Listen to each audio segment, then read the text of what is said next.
I'll be back.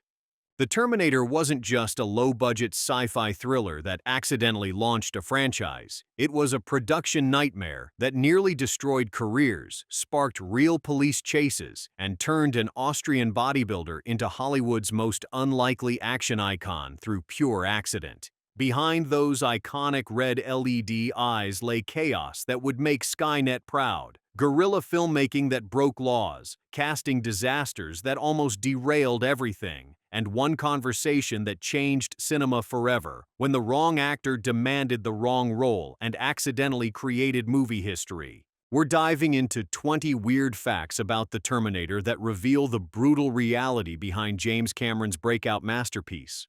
Plus, the bonus fact that explains why this $6.4 million fever dream became the template for modern blockbusters. Let's terminate some myths. Arnold Schwarzenegger was originally cast as the hero. The biggest casting switcheroo in sci-fi history wasn't planned. Orion Pictures wanted to cast Arnold Schwarzenegger as Kyle Reese in The Terminator, but the actor wasn't interested. Cameron initially envisioned someone like O.J. Simpson as the killing machine, ironically worried that audiences wouldn't buy Simpson as a murderer. When Schwarzenegger arrived for their lunch meeting, he spent the entire time explaining how the Terminator should move, think, and kill, not Kyle Reese.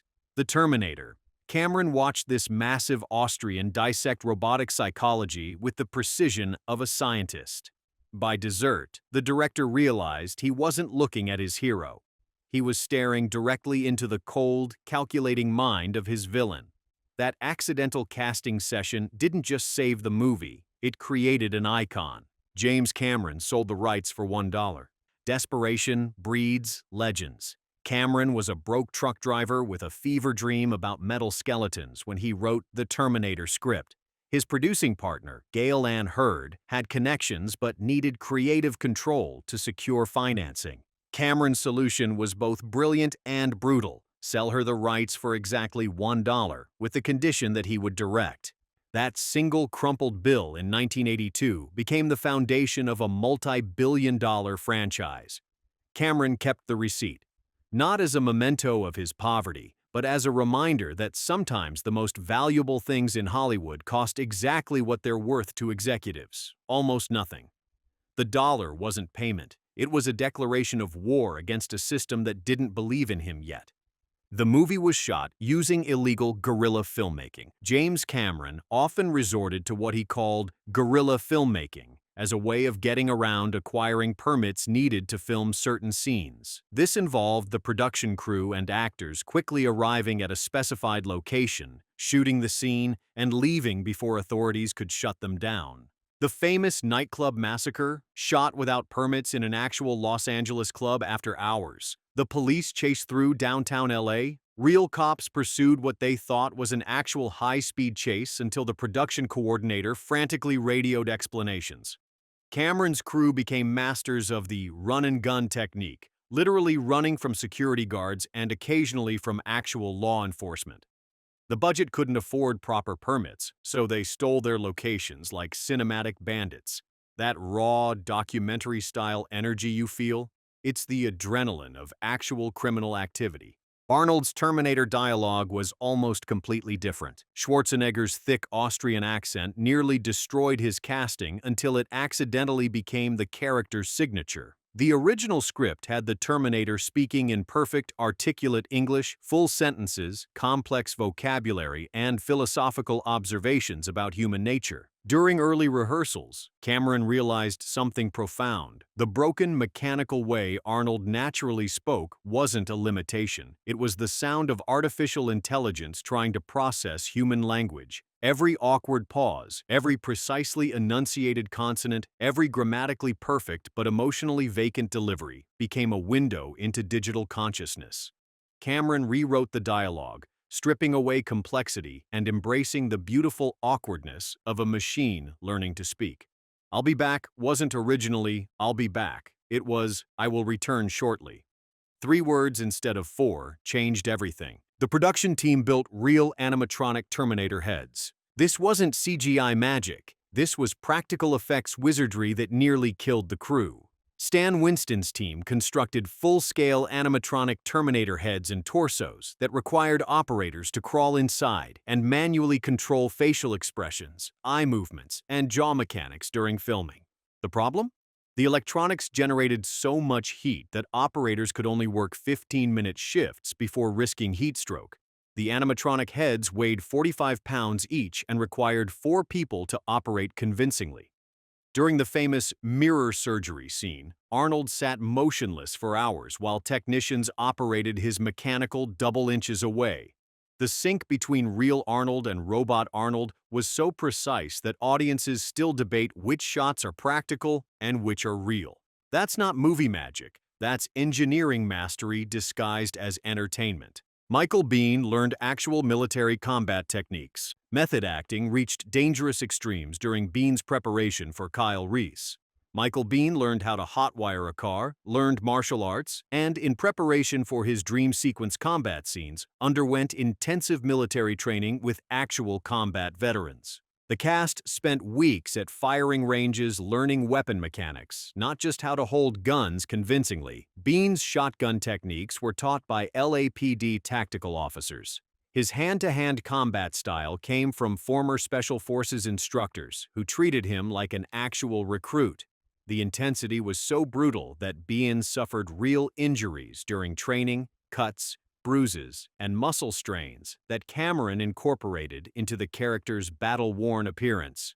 When Reese limps in the final act, that's not acting. That's actual pain from actual training designed to create an actual warrior. The tech noir nightclub scene required extensive stunt coordination. The nightclub massacre became a masterclass in controlled chaos. Stunt coordinator Peter Chesney had to choreograph the systematic execution of dozens of extras while maintaining the Terminator's methodical, inhuman killing style. Every death was precisely timed.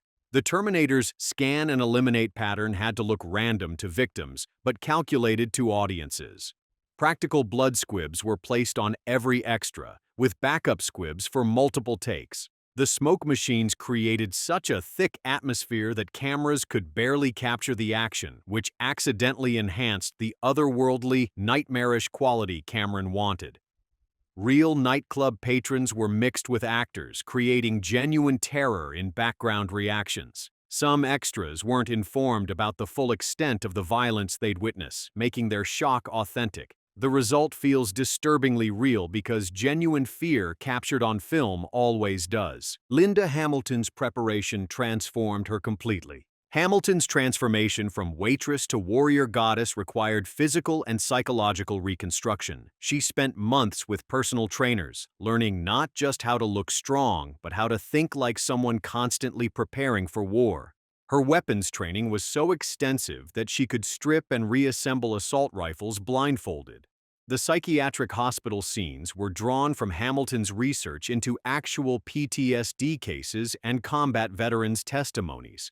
She interviewed women who had survived violent attacks, incorporating their trauma responses into Sarah Connor's psychological profile. The famous institutional breakdown scene where Sarah attacks Dr. Silberman was improvised based on Hamilton's study of genuine psychiatric episodes. She didn't just play crazy, she channeled the specific kind of reality-breaking terror that comes from knowing monsters are real while everyone else thinks you're insane.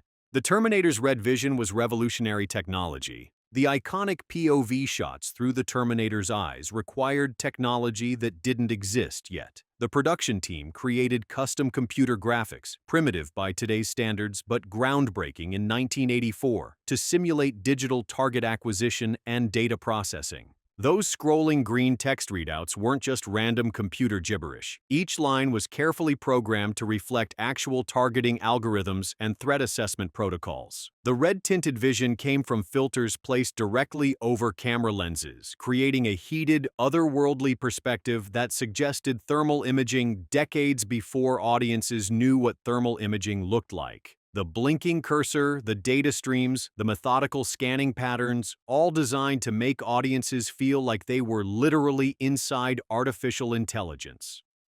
That subtle technological sophistication helped audiences accept the Terminator as more than just a movie monster.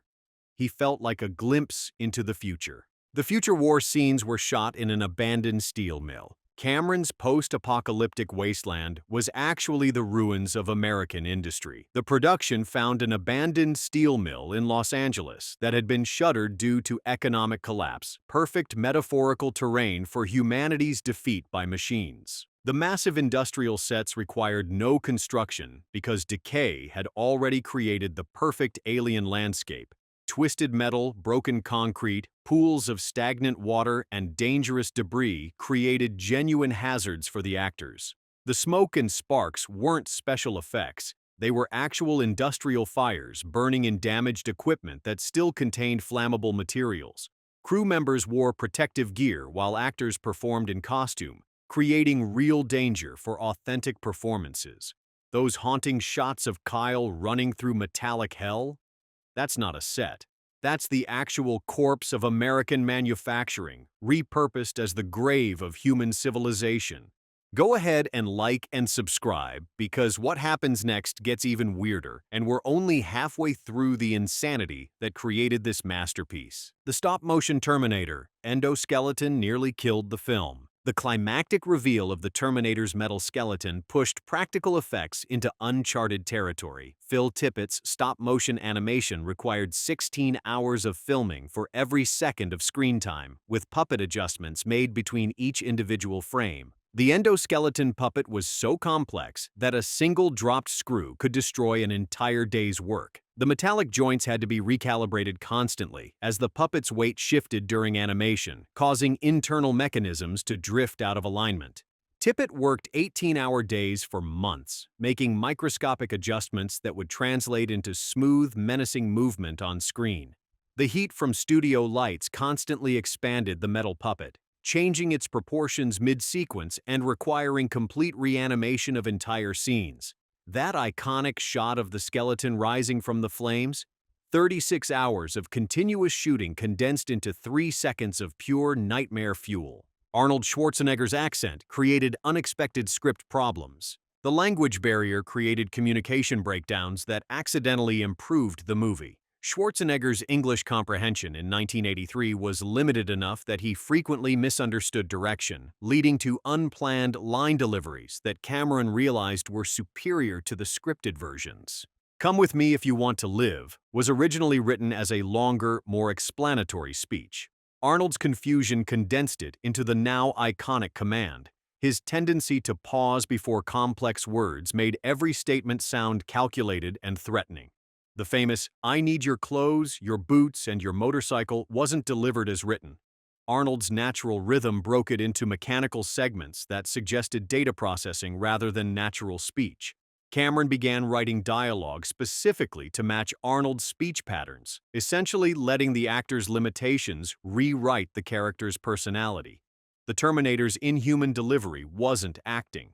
It was a linguistic accident transformed into an artistic choice.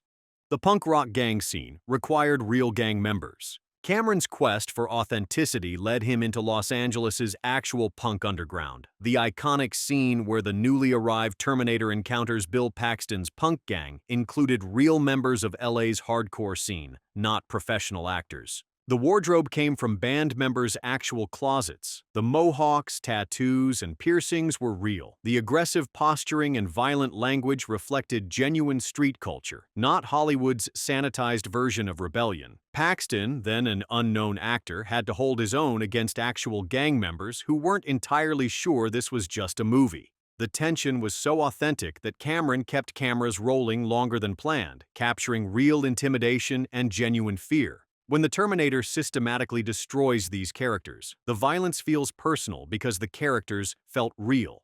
That's not acting. That's documentary footage of 1980s Los Angeles street culture, preserved forever in amber-colored film stock. The police station massacre required careful legal coordination. The "I'll be back" sequence, followed by systematic police slaughter, required extensive consultation with law enforcement to avoid inspiring copycat attacks.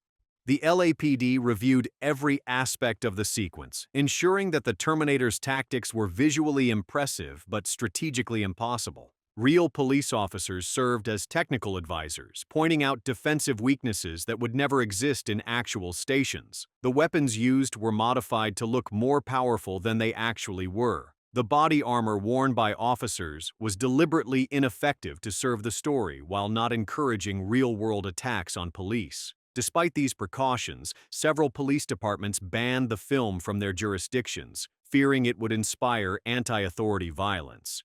The brutal efficiency of the attack was so convincing that law enforcement began studying it as a worst-case scenario training exercise.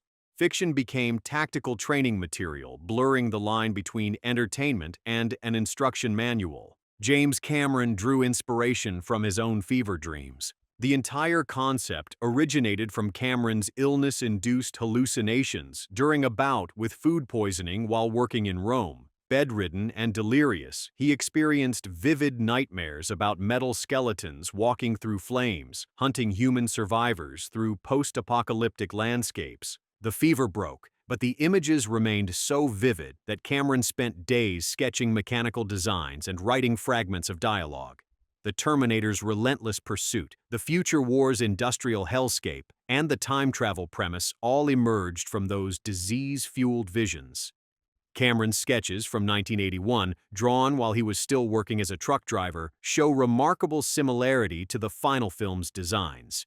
The movie's nightmarish quality wasn't manufactured in post-production. It was extracted directly from actual nightmares, refined through professional filmmaking techniques, and projected onto audiences worldwide. That's why it feels so disturbingly authentic. It literally came from the darkest corners of human subconsciousness. The film's budget constraints created its distinctive visual style. $6 million bought creativity born from desperation. Every limitation became an artistic choice. Every corner cut became a stylistic signature. The harsh lighting wasn't a mood choice. It was the cheapest way to hide low-budget sets and cover makeup imperfections. The constant darkness and shadow weren't artistic pretension. They were budget necessities that accidentally created the perfect atmosphere for technological terror. The minimal locations forced Cameron to extract maximum drama from confined spaces, creating claustrophobic intensity that expensive films couldn't match.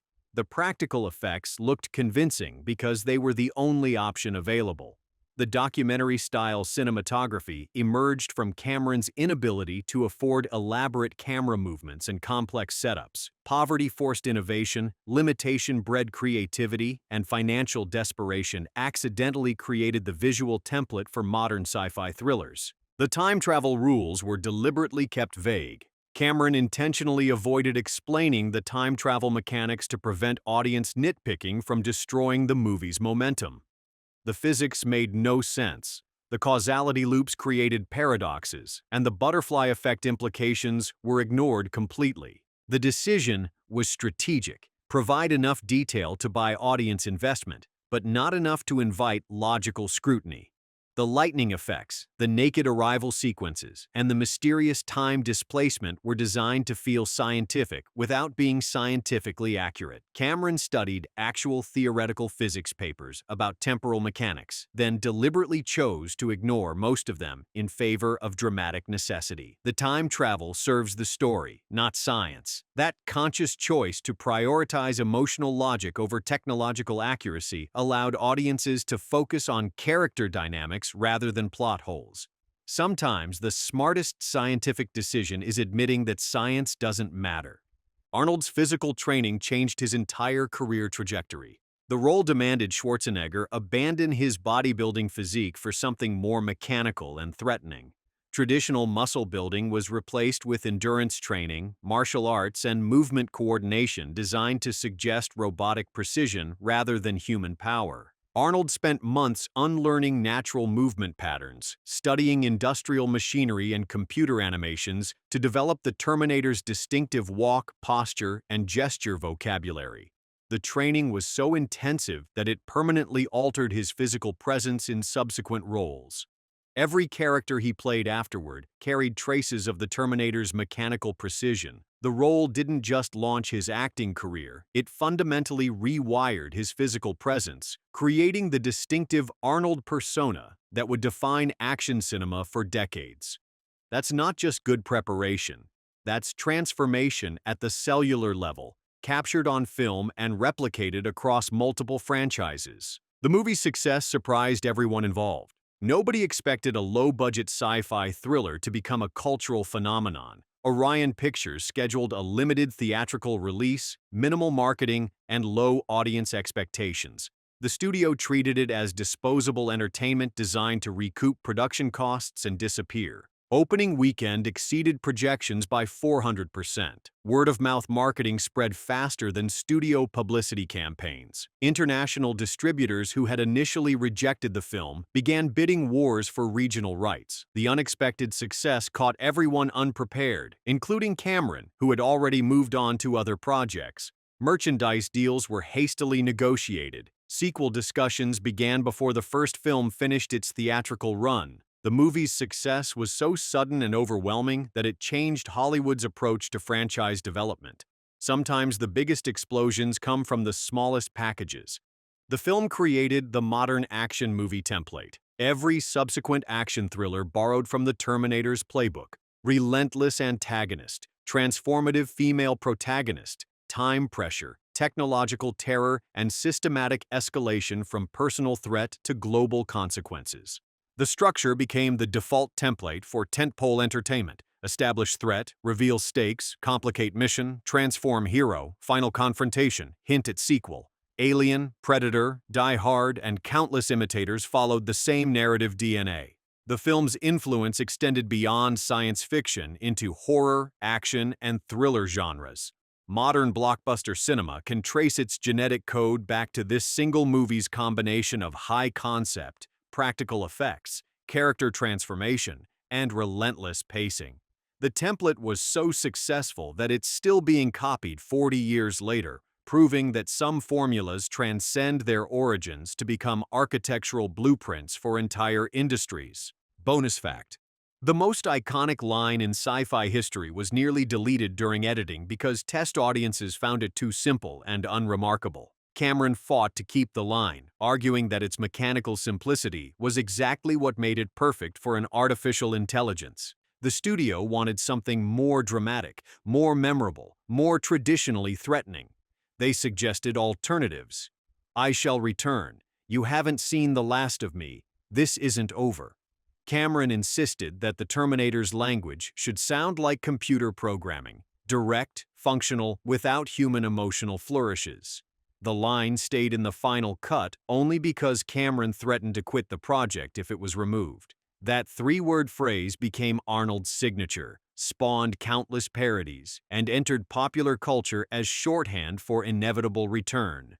The movie's most famous moment almost didn't exist because it sounded too much like what it was supposed to be: the promise of a machine. The Terminator wasn't just a movie that changed science fiction. It was a blueprint that proved limitations could become innovations, accidents could become icons, and fever dreams could become cultural phenomena. From Cameron's food poisoning hallucinations to Arnold's accidental casting to guerrilla filmmaking that broke actual laws, every element that should have destroyed the production instead strengthened it. This wasn't just Hollywood magic. This was alchemy, transforming limitation into legend, desperation into determination, and $6 million into a multi-billion-dollar legacy that continues reshaping entertainment 40 years later. What other behind-the-scenes chaos do you want us to investigate? Hit that subscribe button and let us know in the comments, because in the world of movie production, just like Skynet, the unexpected always finds a way back. Hasta la vista, movie myths.